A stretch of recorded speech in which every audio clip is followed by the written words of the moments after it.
आज की एक्सरसाइज का मकसद ये है कि हम प्रपोज़ल्स लिखना सीखें। वो चाहे अपवर्क पे हों या किसी भी प्लेटफॉर्म पे हों, जब भी जॉब पोस्ट होती है कहीं पे भी, उसके लिए आप कोई कवर लेटर या अपना प्रपोज़ल ज़रूर लिखते हैं और उसी के बेस के ऊपर क्लाइंट आपको रिप्लाई करता है। और अगर वो रिप्लाई कर दे तो आपके चांसेस बहुत ज़्यादा बढ़ जाते हैं कि आपको जॉब मिल जाए। लेकिन मैं ये नोट करता हूँ कि बहुत सारे लोग, उन्हें अपने आप को सेल करना नहीं आता, वो प्रपोज़ल्स ठीक नहीं लिखते। तो स्किल का ना होना या होना वो तो एक अलग टॉपिक है, लेकिन स्किल जब आपके पास आ जाए और अगर आप अपने आप को सेल ना कर पाएँ तो फिर रिज़ल्ट्स कन्वर्ट नहीं होते और फिर उसका कोई फ़ायदा नहीं होता। तो प्रपोज़ल्स की बहुत ज़्यादा इम्पोर्टेंस है अपवर्क पे और किसी भी फ्रीलांस प्लेटफॉर्म के ऊपर।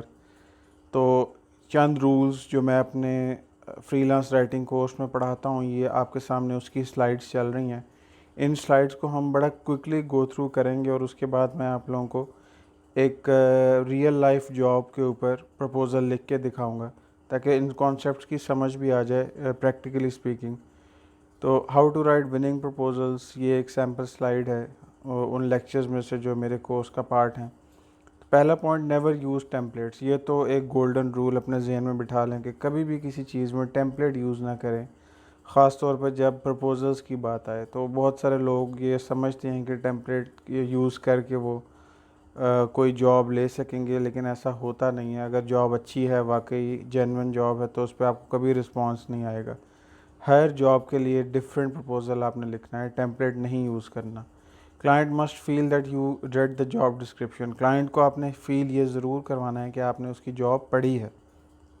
वो इसलिए कि अपवर्क के ऊपर एक जॉब के ऊपर 100 150 एप्लीकेशंस भी आती हैं और क्लाइंट्स के लिए एक बहुत बड़ा मसला है कि वो किस तरह फ़िल्टर आउट करें कैंडिडेट्स को। तो क्लाइंट को अगर आपने ये शुरू में ही फील करवा दिया कि आपने उसकी जॉब डिस्क्रिप्शन को पढ़ा है, तो आप स्टैंड आउट कर जाएंगे। Use clients name in the start. अगर तो नाम दिया हुआ है क्लाइंट ने अपना, तो उसका नाम से उसको आप कन्वर्सेशन स्टार्ट करें। कभी भी डियर सर या मैम ना लिखें। ये मैं देखता हूँ पाकिस्तान में बहुत सारे लोग ये गलती करते हैं। सर या मैम आपने कम्युनिकेशन में प्रपोज़ल में नहीं लिखना।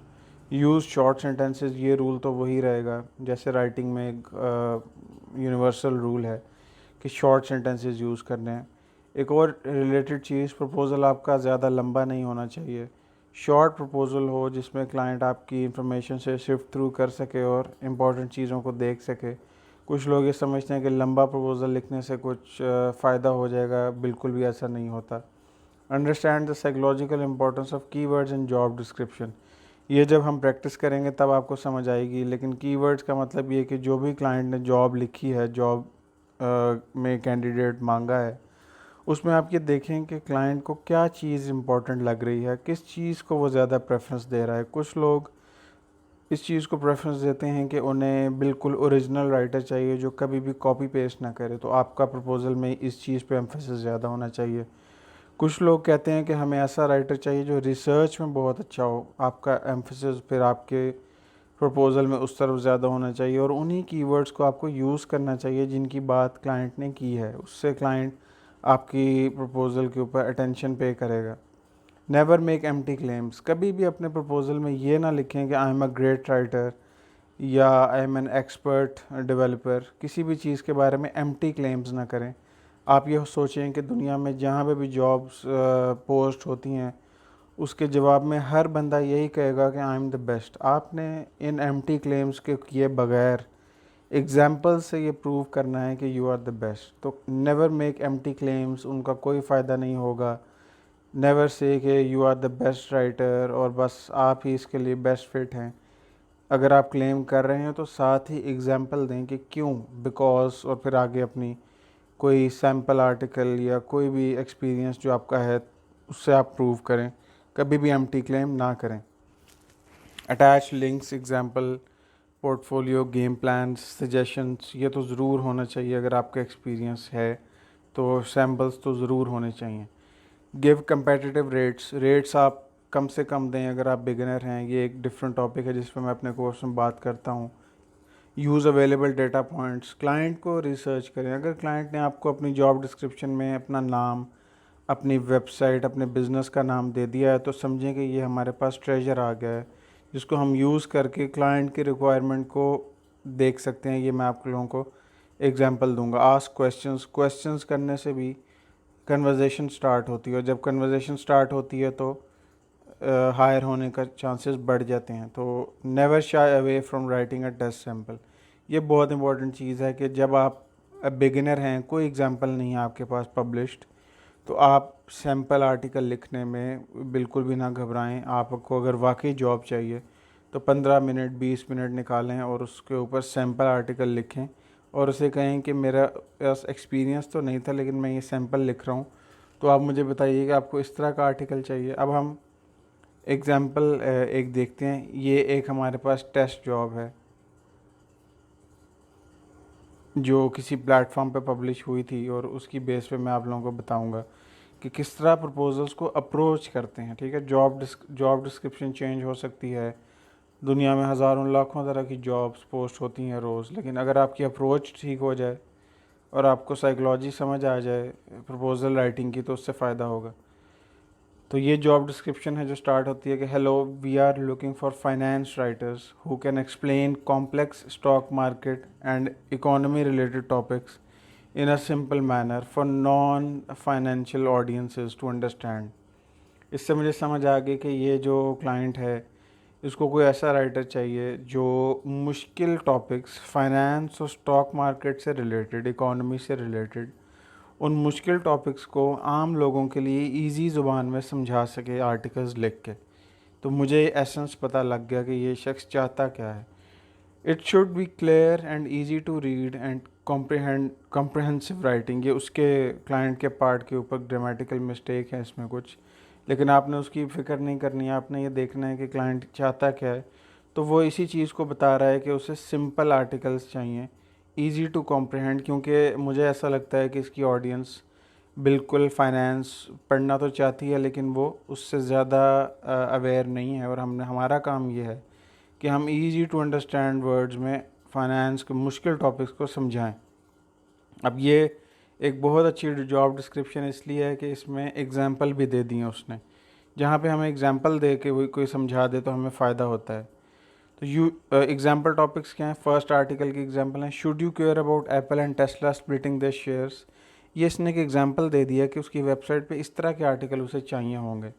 तो ये मैं आम लोगों को कैसे समझाऊंगा कि आप एप्पल और टेस्ला के स्टॉक स्प्लिट्स होते हैं, रिसेंटली उन्होंने अपना स्टॉक स्प्लिट किया है, तो ये आम शख्स के लिए क्यों इम्पोर्टेंट है, ये मैं समझाऊंगा। ये एक आर्टिकल होगा। Second example, why does the market care about Warren Buffett is buying. Warren Buffett billionaire investor है, क्यों इम्पोर्टेंट है? ऐसा मार्केट में होता है कि जो वॉरेन बफे का हेज फंड बाय करता है स्टॉक्स, वही सब लोग बाय करते हैं। तो ये क्यों इम्पोर्टेंट है, इस पे मैं रिसर्च करके आम लोगों के लिए लिखूंगा कि दुनिया में हेज फंड्स को लोग फॉलो क्यों करते हैं, उसकी क्या रीजंस हैं। Why do bond prices go up when interest rates go down. जब दुनिया में या किसी मुल्क में इंटरेस्ट रेट्स कम होते हैं तो बॉन्ड्स की प्राइसेस ज़्यादा होती हैं। ऐसा क्यों होता है, ये मैं इसकी वेबसाइट के ऊपर, ये एग्जाम्पल टॉपिक है। Please share some examples of your work in the cover letter. तो ये इसकी जॉब डिस्क्रिप्शन है।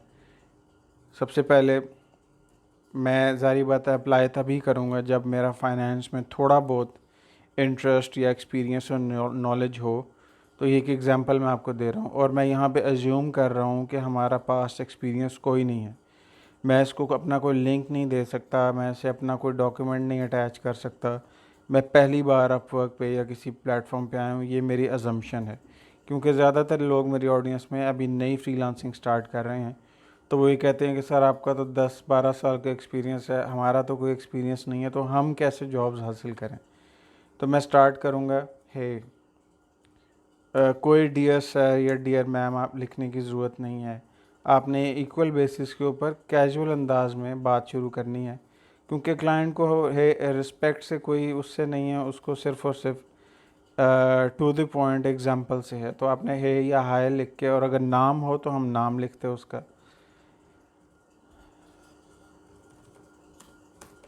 Writing complex topics related to finance in simple terms. This is what I love to do. ठीक है, ये मैं उससे पहले बताऊंगा क्योंकि एसेंस क्या था इस जॉब का कि मुश्किल फाइनेंस के टॉपिक्स इजी वर्ड्स में बताने वाला उसको राइटर चाहिए। तो मैं उसे बता सकता हूँ कि writing complex topics related to finance in simple terms is what I love to do. ठीक है, लेकिन अगेन ये मेरा एम्प्टी क्लेम है। मैं अब क्लाइंट की साइकोलॉजी के साथ प्ले करूँगा। मैंने उसको ये चीज़ बतानी है कि मुझे फाइनेंस की इंडस्ट्री का कुछ ना कुछ नॉलेज है। ठीक है, तो मैं क्या कहूँगा, some of the important finance topics I am interested in include. कौन कौन से टॉपिक्स हैं जिसमें मुझे इंटरेस्ट है और आई एम पैशनेट अबाउट। तो मैं तो यहाँ पे लिख सकता हूँ, लेकिन हम लोग गूगल पे जाएंगे और हम कुछ काम करेंगे। हम यहाँ पे लिखेंगे important topics to understand stock market. ठीक है, स्टॉक मार्केट में या फाइनेंस में कौन से इम्पॉर्टेंट टॉपिक्स हैं जिन्हें समझना एक आम शख्स के लिए ज़रूरी है। अगर मुझे वहाँ से आइडियाज़ मिल जाएं तो मैं क्लाइंट को बता सकता हूँ कि मैं इस बारे में मेरा इंटरेस्ट है। और ज़ाहिर बात है, जब भी हम आर्टिकल राइटिंग शुरू करेंगे तो हमें रिसर्च तो करनी ही पड़ेगी। और हमारा मकसद ये है कि हम ये जॉब किसी तरह ले लें और उसके बाद हार्ड वर्क करके इस क्लाइंट को सेटिस्फाई करें। तो कौन सी इंपॉर्टेंट चीज़ें होती हैं स्टॉक मार्केट में? इंडेक्सेस, ईटीएफ्स का एक कॉन्सेप्ट मुझे नज़र आ रहा है यहाँ पे जिसका मुझे पता है, bull versus bear markets, stock market crash होता है, लोगों को उस बारे में जानना बड़ा इंटरेस्ट लोग लेते हैं, तो मैं उसको आम अल्फाज में बयान कर सकता हूँ। मैंने सिर्फ क्लाइंट को ये शो करना है कि मुझे इस इंडस्ट्री में, इस टॉपिक्स की लाइन में इंटरेस्ट है। डाइवर्सिफिकेशन क्यों होनी चाहिए इन्वेस्टमेंट में। दूसरे लिंक में जाता हूँ, इम्पॉर्टेंट टॉपिक्स फाइनेंस में कौन कौन से हैं। What does it mean to buy a company stock. अगर कोई शख्स कंपनी का स्टॉक खरीद रहा है, इसका क्या मतलब है। मैं इस पे पूरा आर्टिकल रिसर्च करके लिख सकता हूँ। ठीक है, what is preferred stock versus common stock. What are stock exchanges. Stock exchange की बात लोग करते हैं, कॉम्प्लेक्स फाइनेंशियल टॉपिक है ये। होता क्या है वो, ये मैं एक्सप्लेन कर सकता हूँ। What is an index. What is IPO, initial public offering क्या होती है, ये एक टॉपिक है। What is a stock broker. What is market cap. What are stocks sector and industries. इसमें कुछ चीज़ें मेरे जहन में आ रही हैं। क्रिप्टो करेंसीज़ आजकल उनका बहुत ज़्यादा है। डिविडेंड्स क्या होते हैं, आजकल लोग इन्वेस्ट करते हैं, डिविडेंड्स के बारे में मैं आर्टिकल्स लिख सकता हूँ। ये सब चीज़ें मैं क्यों कर रहा हूँ कि मैं उस क्लाइंट को पिच कर सकूँ, उसको बता सकूँ कि मुझे इन चीज़ों में इंटरेस्ट है, इन पे मैं आर्टिकल लिख सकता हूँ, इन पे मुझे कमांड हासिल है और इन पे मैं रिसर्च कर सकता हूँ। ज़ाहिर बात है, फुल कमांड तो किसी को हासिल नहीं होती। एडीआर्स, ईटीएफ्स, बीटा ब्रोकर, ये क्या चीज़ें हैं। Forex, blue chip stocks, day trading. यहाँ से आपको आइडिया हो गया कि मैं क्या कहना चाह रहा हूँ। तो मैं यहाँ पे क्या लिखूँगा, some of the important finance topics I am interested in include. Crypto currency आजकल बहुत हॉट टॉपिक है, तो forex trading, how dividends work,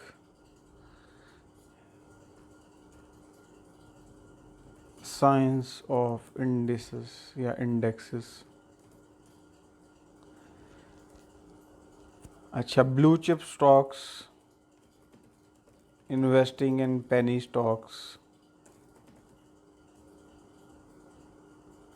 ये टॉपिक्स में मैं उसे बताऊंगा कि ये मुश्किल टॉपिक्स होते हैं लोगों के लिए और मैं इन्हें इजी वर्ड्स में बता सकता हूँ।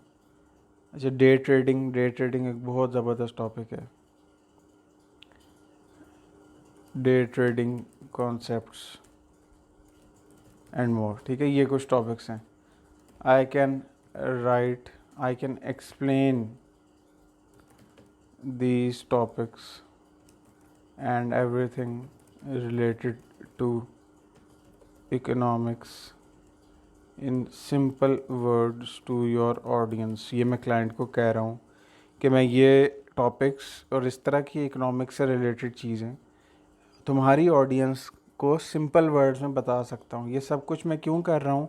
क्योंकि मैंने यहाँ से एसेंस निकाला था कि ये शख्स ये चाहता है कि उसे ऐसा राइटर मिले जो मुश्किल चीज़ों को, इस तरह के टॉपिक्स को और इस तरह के टॉपिक्स से रिलेटेड मैंने ये मज़ीद टॉपिक्स निकाल लिए रिसर्च के बाद, वो इजी टर्म्स में लिख सके लोगों के लिए। ये उससे चाहिए। अब मेरा ये जो प्रपोज़ल है इतना इनफ है। अब यहाँ पे मैं एक दो लाइंस और लिखूँगा। उसने मुझे कहा था कि प्लीज़ शेयर सम एग्जांपल्स। मेरे पास तो कोई एग्जांपल्स नहीं। जैसे मैंने कहा कि हम अज्यूम कर रहे हैं कि हमारे पास कोई एक्सपीरियंस नहीं है, तो मैं क्या करूँगा? अगर मैं वाकई इसमें इंटरेस्टेड हूँ तो मैं इन तीनों टॉपिक्स में से कोई एक टॉपिक पकड़ूँगा।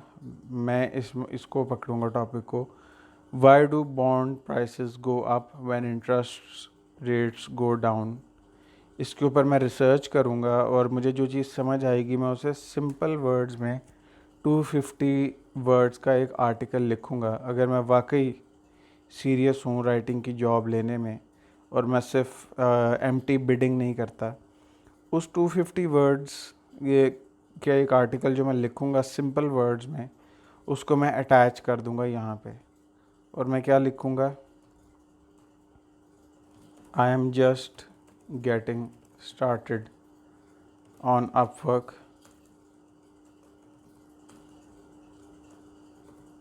या यहाँ पे आप कोई भी फ्रीलांसिंग प्लेटफॉर्म जहाँ पे भी आप अप्लाई कर रहे हैं और आपके पास एक्सपीरियंस नहीं है, so just say I am just getting started on Upwork but I have attached a sample right up for the sample article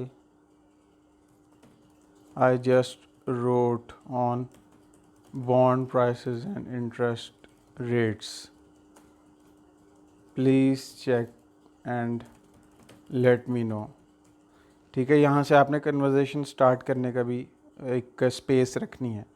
तो आपने बता दिया कि मेरे पास पोर्टफोलियो तो नहीं है बट मैंने सैम्पल अटैच कर दिया। अब ये सैम्पल में आप जितनी एफर्ट करेंगे ये उसको भी फील होगा कि ये शख्स एक्सपीरियंस तो नहीं है but you are committed enough कि आपने टाइम निकाल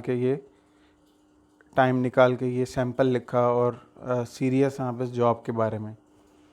तो ये एक स्टाइल है। अगेन इसमें डिफरेंट स्टाइल हो सकते हैं, लेकिन चंद रूल्स जो आपको पता होने चाहिए वो ये कि आपने नाम अगर दिया हुआ है तो वो लिखना है, डियर सर मैम नहीं लिखना, एम्प्टी क्लेम्स नहीं करने, रिसर्च करके उन टॉपिक्स की लिस्ट देनी है कि उस क्लाइंट को पता लगे कि आप इन चीज़ों में इंटरेस्टेड हैं और आप इन पे रिसर्च कर सकेंगे बाद में। I can explain these topics and everything related to them in simpler words. आप दोबारा उस चीज़ को एम्फसाइज़ करें जो क्लाइंट चाहता था, ताकि उसे पता चले कि आपने उसका जॉब डिस्क्रिप्शन पढ़ी है।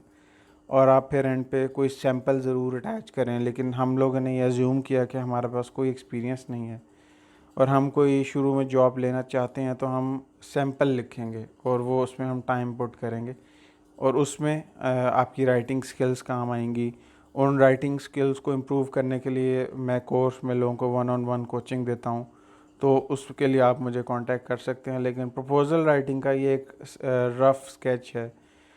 इसके ऊपर मज़ीद प्रैक्टिस 1-on-1 कोचिंग से बेहतर हो सकती है। मैं लोगों को 10-12 जॉब्स उनके सामने रखता हूँ, तो वो हर एक जॉब के लिए प्रपोज़ल लिखते हैं, फिर मैं उसमें करेक्शंस करता हूँ।